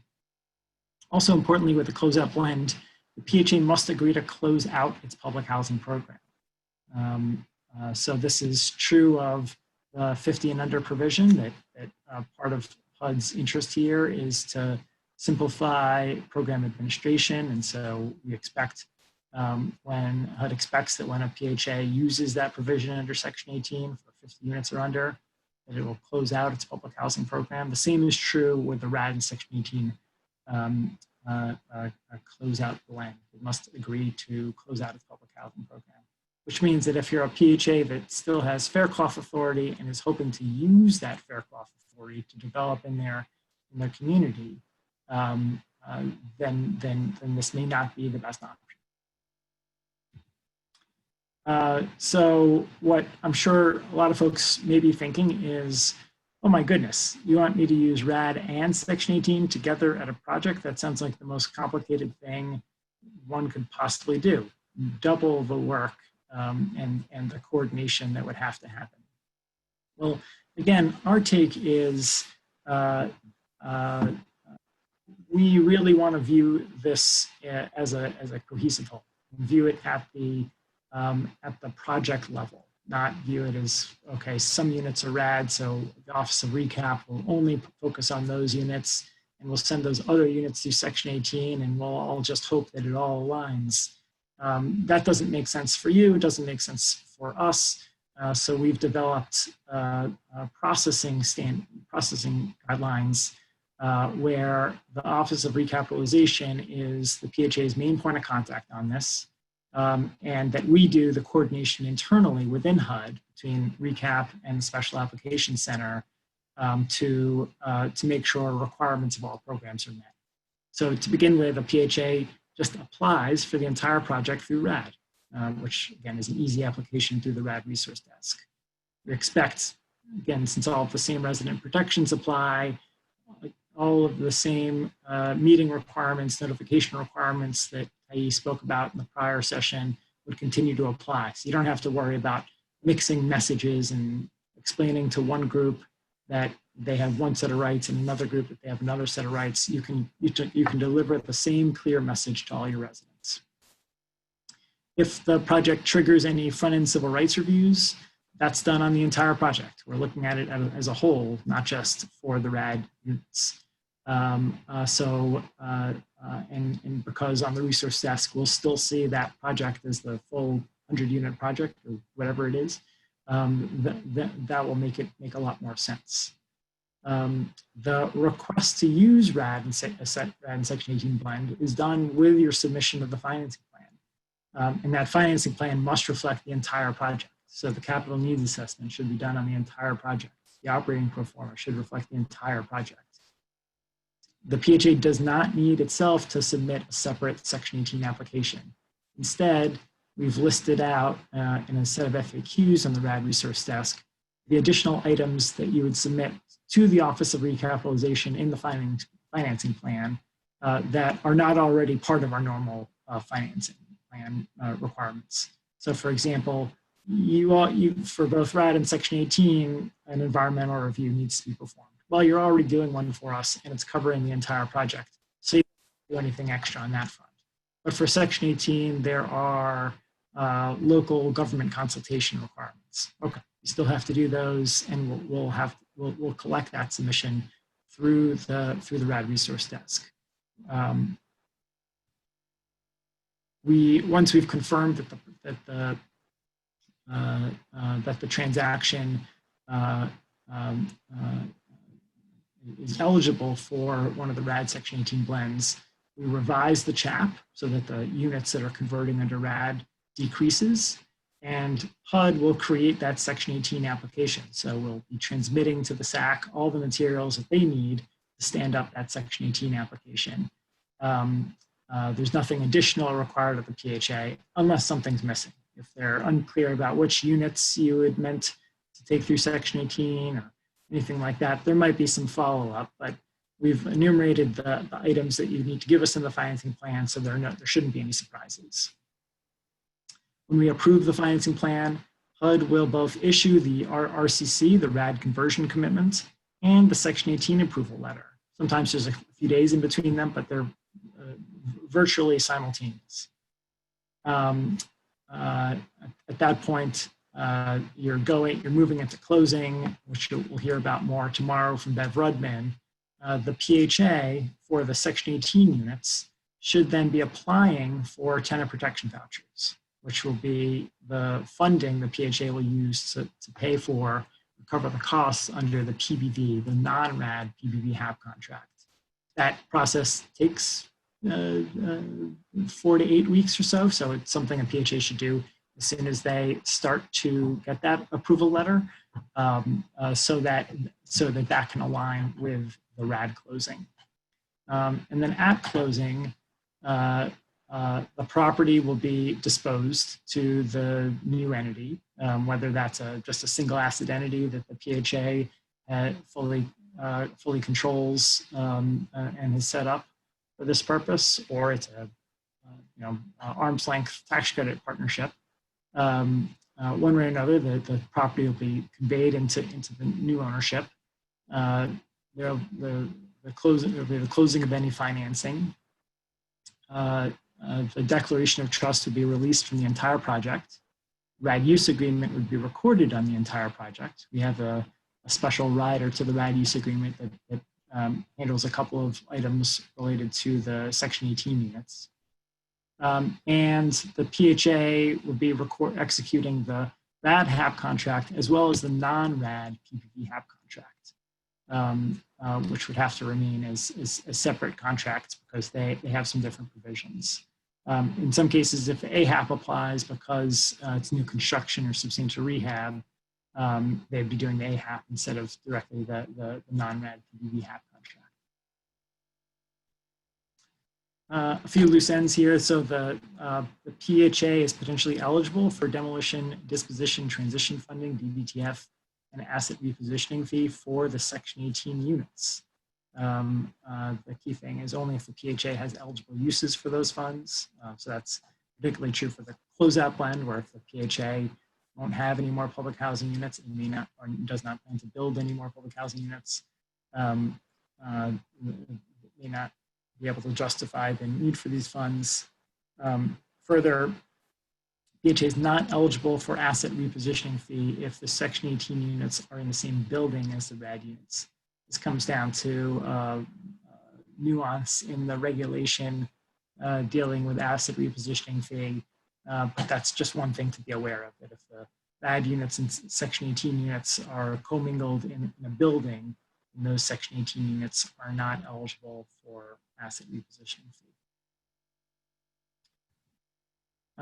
Fortunately, none of this information is new. We've got 2 really nice FAQs on RAD and Section 18 blends on the RAD resource desk that cover everything I've discussed today and more in some greater detail. Okay, I think we're ready for a couple of polls. You ready for that? Poll number 1, which blend option requires the PHA to agree to terminate its public housing program?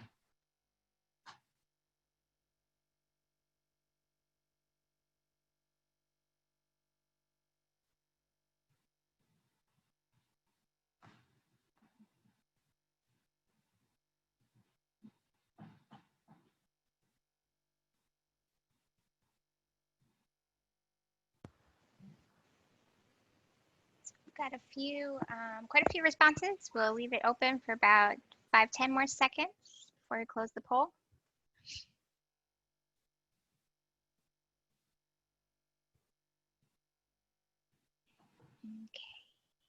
for the results. The closeout blend, very good. So most of you said the closeout blend requires a PHA to agree to terminate its public housing program.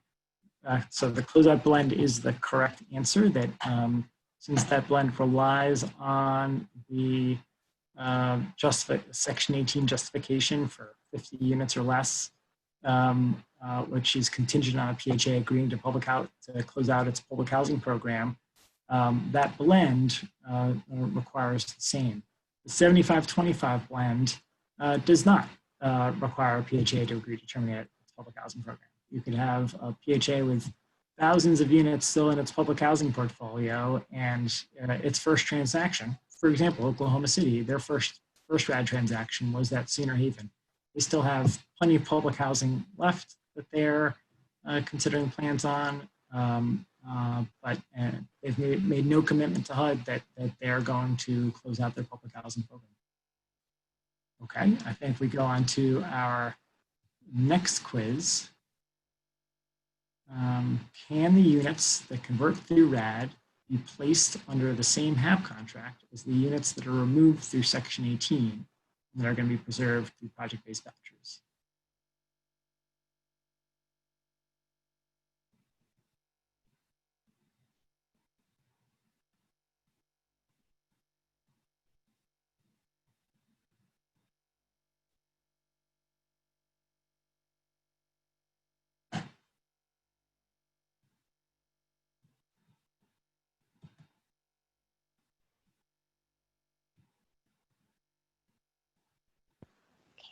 So we'll close the poll, probably another 5 seconds.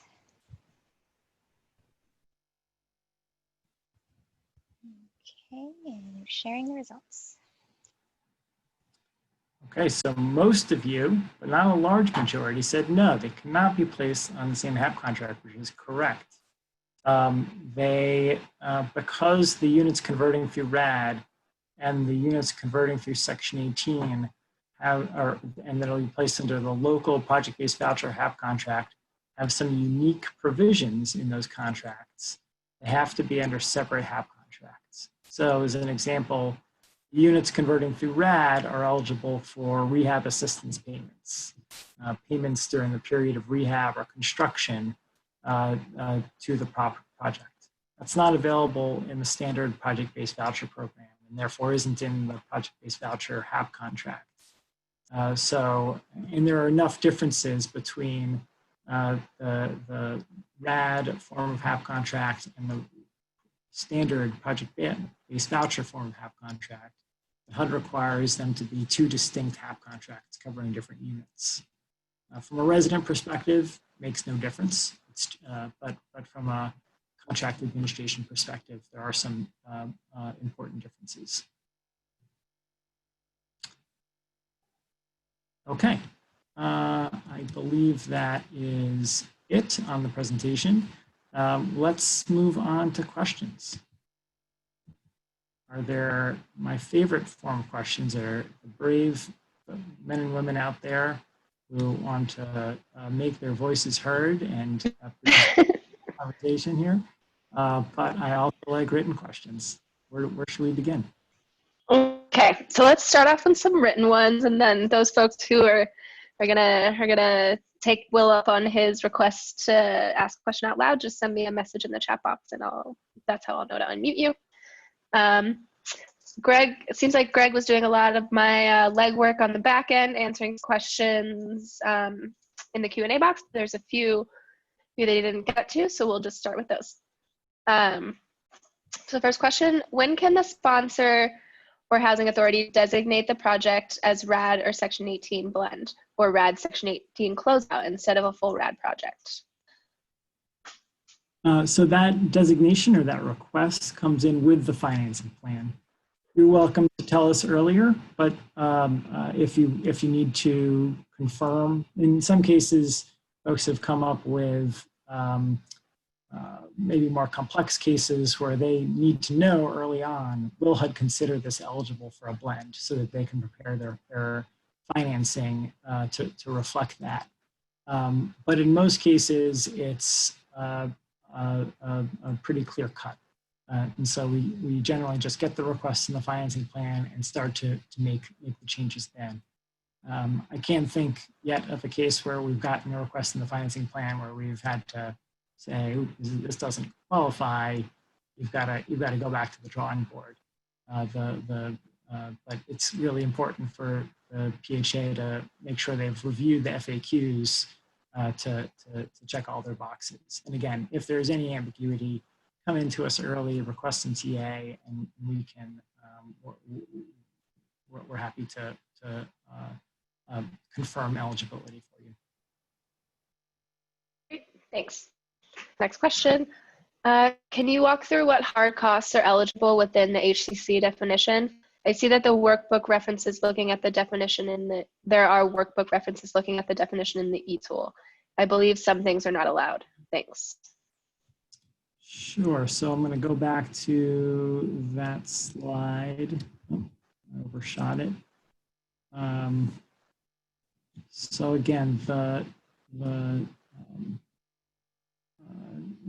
they are generally the things that you'll find under hard construction costs, which will include all of the construction costs and contingency and cover general requirements, overhead and profit, payment and performance bonds. And for each of these, we generally have standards that these things should not exceed.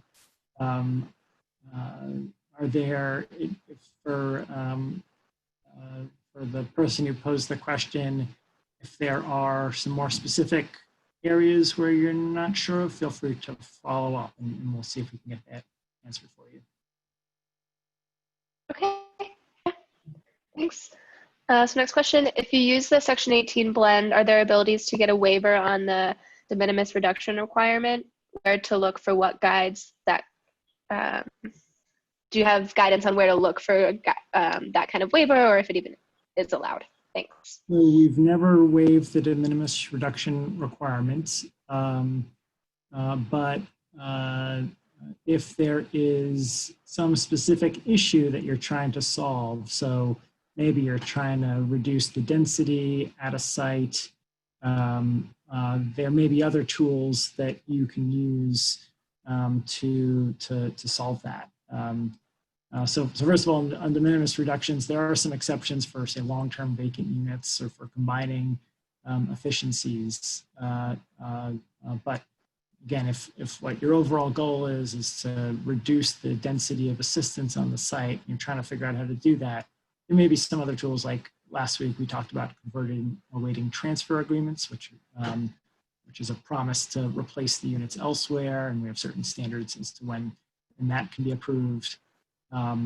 So I think it's probably worth, if you want to sign up for one of our coffee breaks, we can have step into the advice booth, or otherwise connect with us. We can maybe figure out a way to solve whatever issue you're facing. Thanks, Will. I'm just going to put it out there again for anyone who wants to ask their question out loud.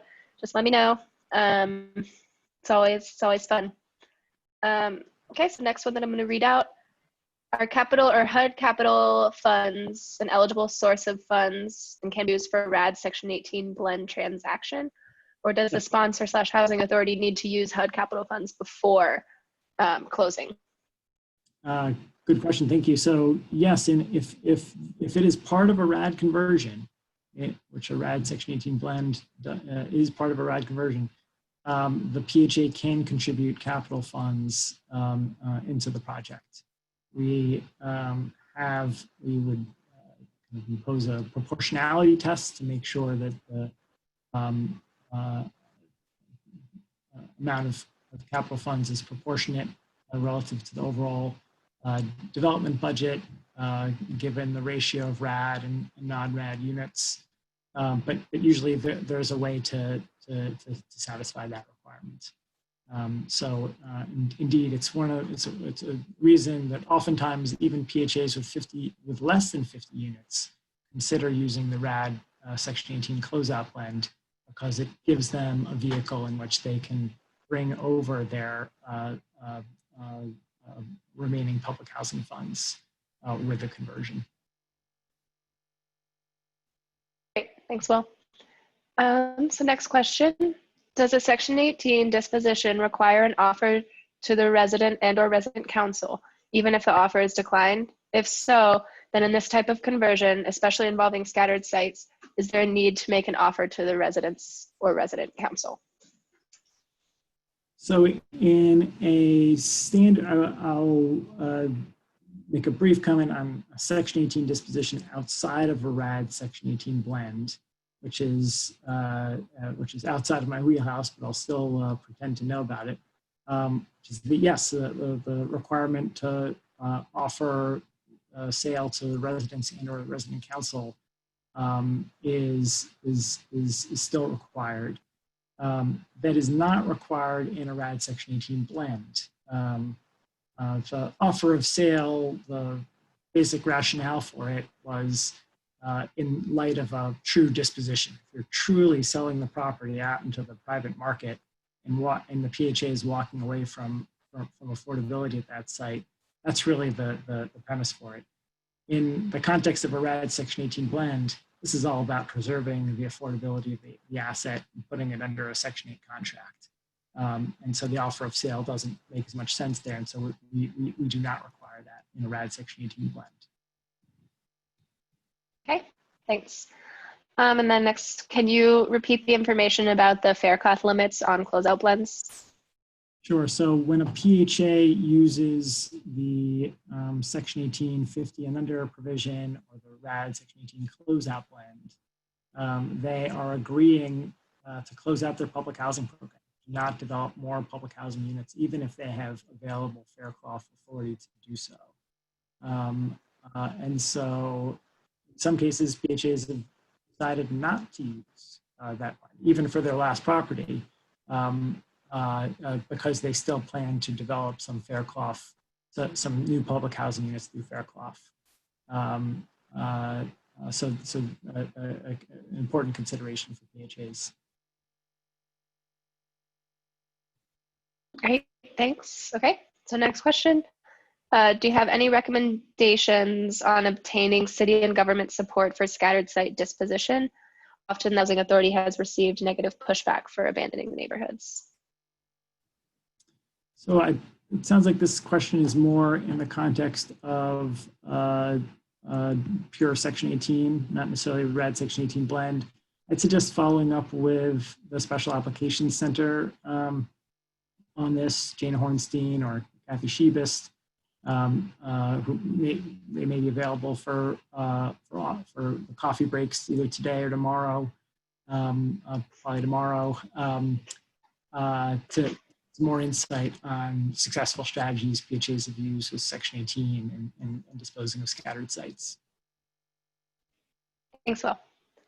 So next, if we are looking at a multi-phase conversion in a large 500 unit AMP, how long will HUD allow us to stretch the conversion? We would like to increase density at the site from 500 to 2,000 with the market study estimates a 10-year absorption period. Can we break the multi-phase into smaller portions across 10 years? So congratulations. This sounds like a really exciting effort to preserve and improve and build more housing. We can accommodate this. We've seen things like this before in other RAD conversions. Definitely recommend, at the very least, we'd be happy to connect you with other PHAs who are taking on similar efforts, so you can learn what's worked and what maybe didn't work so well for them on these fronts. PHA doing this should have a portfolio award request for all of the units, and it would need to make progress along its portfolio award, which could include this site and other sites as required by the RAD notice. It sounds like many of each of these phases will likely qualify for a RAD Section 18 blend because there'll be new construction and maybe relying on 4% tax credits. Right now, our statutory limit on receiving applications for an individual transaction or conversion is September 30th, 2024. We've been asking Congress to extend that, particularly to accommodate these kind of more complex, longer-term, multi-phase build-outs that just are going to be impossible to get done in the next 3.5 to 4 years. So we're going to be continuing to push on that. Great. So I have someone with their hand up. I'm going to unmute your line, Cynthia. You can ask your question to Will out loud.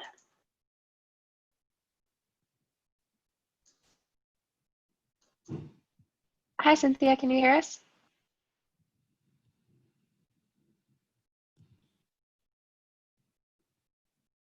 Okay. Well, while we're figuring that out, I had a backup question just in case. So can a project be PBRA and PBV in the 75-25 blend? If the housing authority does not have an HCV program, can the DDTF be used to pay for administration? So yes, in the 75-25 blend or any of these blends, it's possible for the units converting through RAD to go to a PBRA contract, and for the units that are going through Section 18, unfortunately, they can only go to a PBV contract. This is actually another thing we've asked Congress to allow those units that are currently only able to go through PBV because they rely on the issuance of tenant-based vouchers or tenant protection vouchers. We've asked Congress to give us authority to convert those to PBRA as well, because we know that would make it easier on PHAs and owners. But right now, the Section 18 units can only become PBV, and the RAD units can become either PBV or PBRA. I think I may have missed the second part of that question, but maybe we'll follow up separately on that. Okay. So I guess there was some issues with the microphone, so I'll just read her question out loud. So we are an MTW agency with an MTW agreement that includes the normal Section 18 disposition process. Is an amendment to the MTW plan or agreement needed to specifically state the RAD Section 18 blend?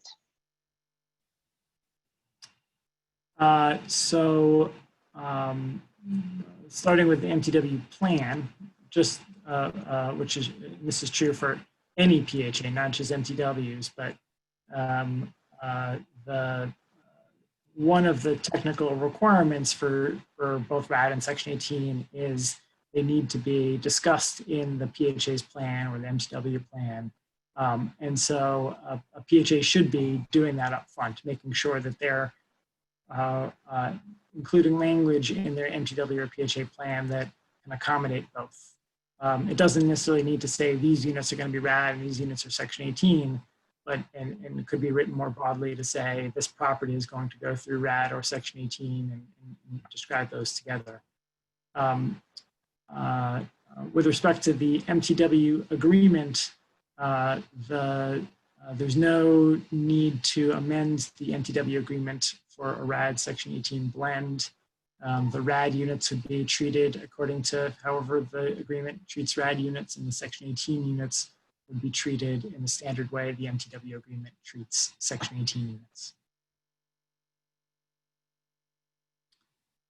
Okay, so I have another question that came in. I might need a little bit more detail, but I'll see. Well, can a project have both RAD and Section 18 blend on before converting to a new owner?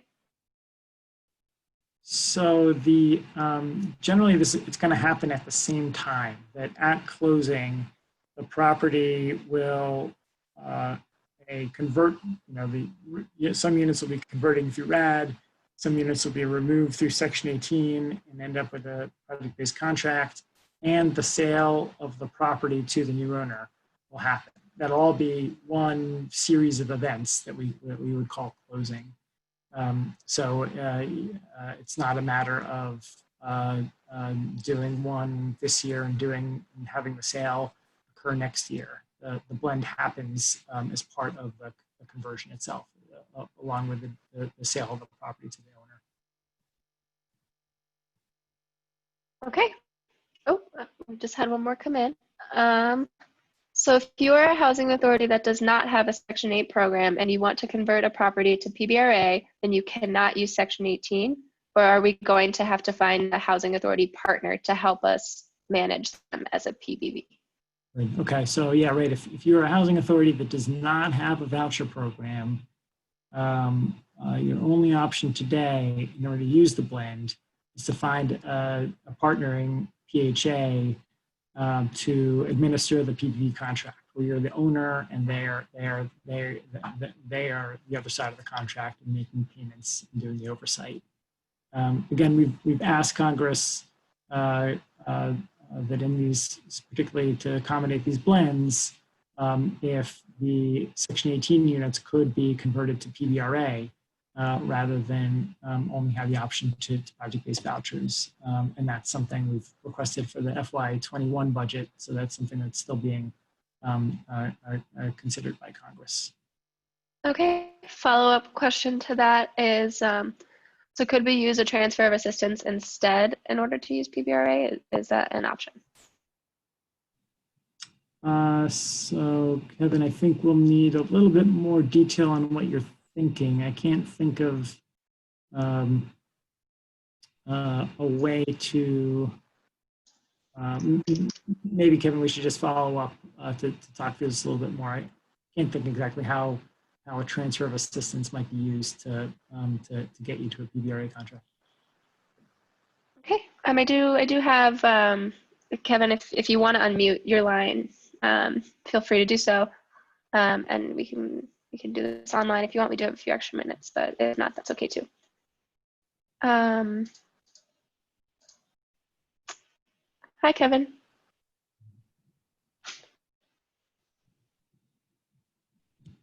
It's unmuted. Okay, well, I tried. So that's our last question that I have in my queue.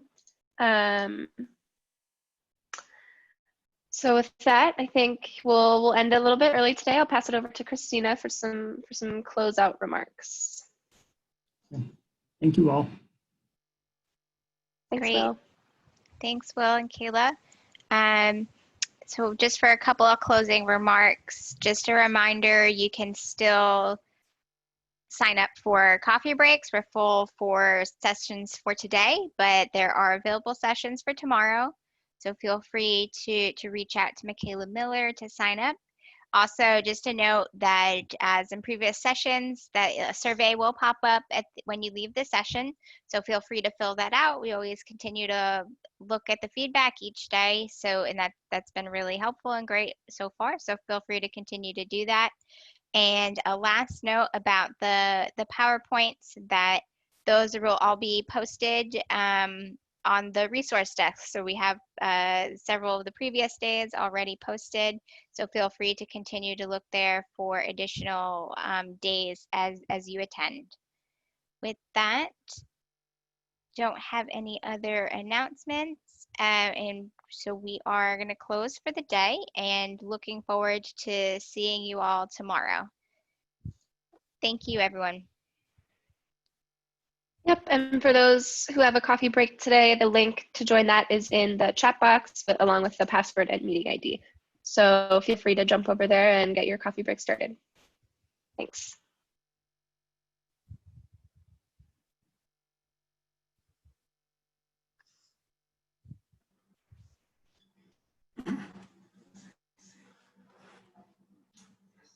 Hey, Kayla, can you hear me? Yeah, I can hear you.